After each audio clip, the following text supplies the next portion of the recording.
What's it all been for? Does this coffee taste any good? Do I need to just get rid of this machine and continue with the Europicola? Well, let's find out.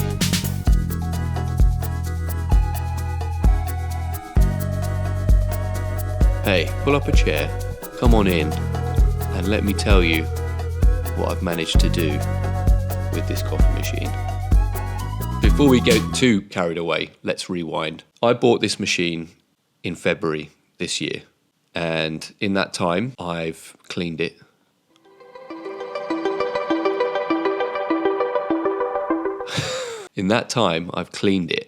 So I've cleaned this machine to within an inch of its life now. And we're going to find out in this episode not only whether or not it works, I think we know it works.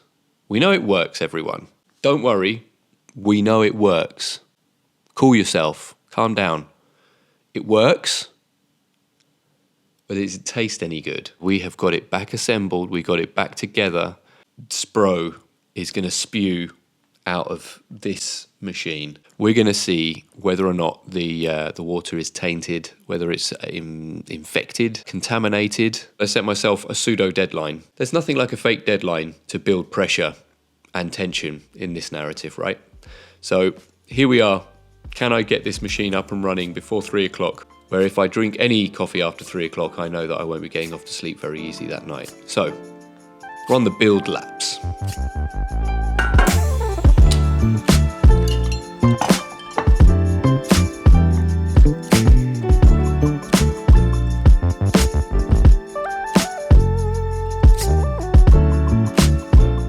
Now we've got this rebuild well underway, I just wanted to reach out to anyone who's watching who hasn't followed the project from the start.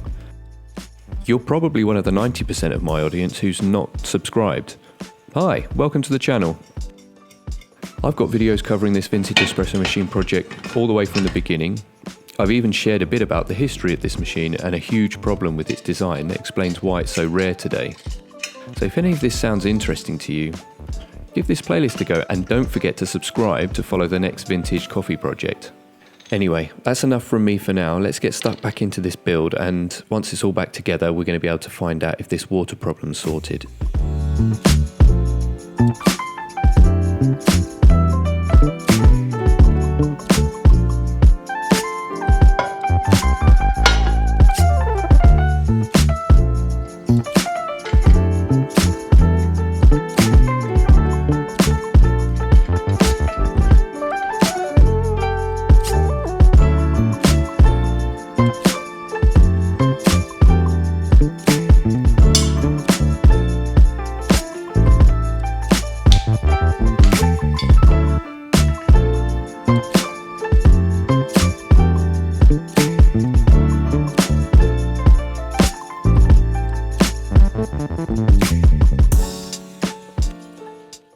Lo and behold, it did go back together quite easily. I was really impressed at actually how solid so many of the threads have been, and the way that the stainless steel bushing here sits into the aluminium.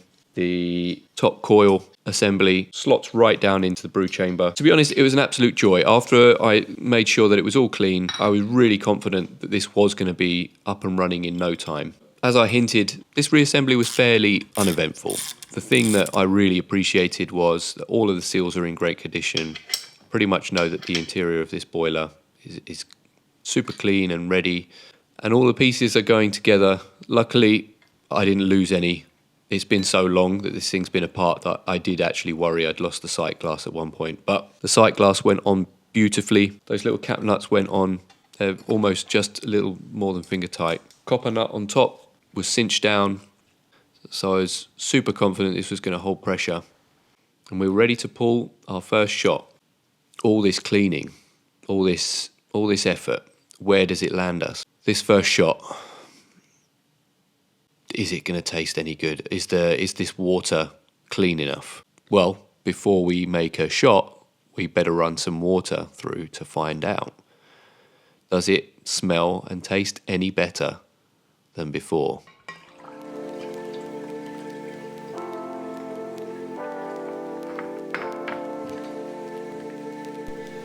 Just checking for leaks.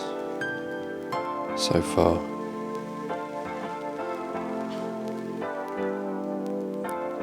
So far I think we're okay. This 1300 watt element heats up super fast. It's already boiling.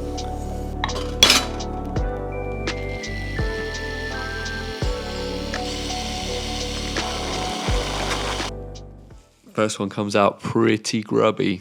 There's stuff floating in it. If I'm honest, I was actually a bit worried at this point. Will this machine ever be clean? Where is even the dirt coming from? I don't know. Like, this is not what I expected at all. Let's run some more water.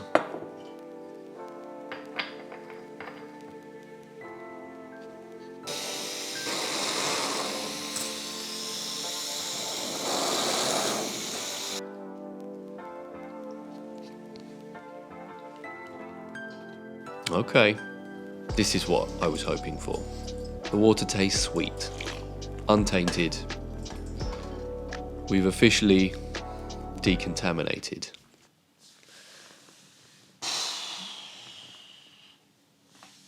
Gosh, I'm relieved. Who would believe it? That we actually finally got this machine clean. I can consider using this on a more regular basis. And that water tasted super sweet. If you don't think that that deserves a like, then what have I got to do? Well, I guess I've got to pull a shot of espresso.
So how does this espresso really taste? Well, to put it simply, not great.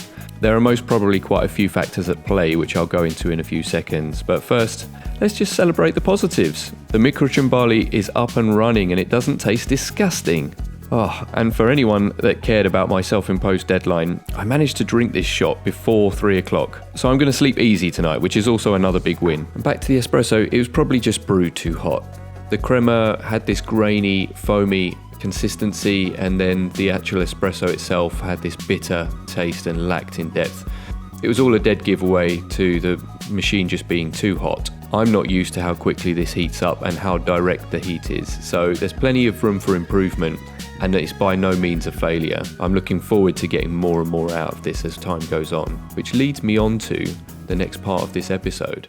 I want to make this my regular coffee machine, and as such, I just want to see how it is to use a machine like this on a regular basis.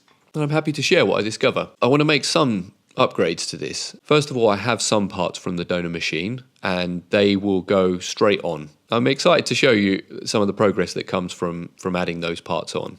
I'm also curious about whether or not there are certain things that I can even upgrade, whether that's temperature management, puck preparation, or general workflow. And as we start to really delve into whether or not this boiler is going to corrode with the water that I'm using, perhaps there are a few things that we can do to prolong the life of this machine. I am also interested to hear what you think. Is there anything you would have done differently? bearing in mind I've been trying to keep this on a tight budget. Jump into the comments and let me know. I'm fascinated to see how far this community reaches in terms of enthusiasm for lever machines. I know you're out there. Of course, going back to things that are going to happen next, let's not ignore a certain elephant in the room. All the cleaning that I've done to this boiler did completely dull and remove the polished finish on the aluminium here, because using the descaling chemicals for the length of time that I needed to remove the limescale, unfortunately took away the polished coating. So a big future plan will be polishing up the aluminium once more. Yeah, I was a bit gutted about that. But what are you going to do? I guess this is probably going to be the last video I upload before the end of the year. I'm really grateful that you've been along for it, and everyone who's watched a video and hung around to find out what's going on with coffee projects, what's been happening. I'm really, really grateful for each and every view. It's been amazing to drop down into the comments. Most of the time, you've just been really encouraging. So thank you very much. From me and Willow, this is thanks for watching and goodbye. Have a great Christmas. I don't know what I was thinking. Testing.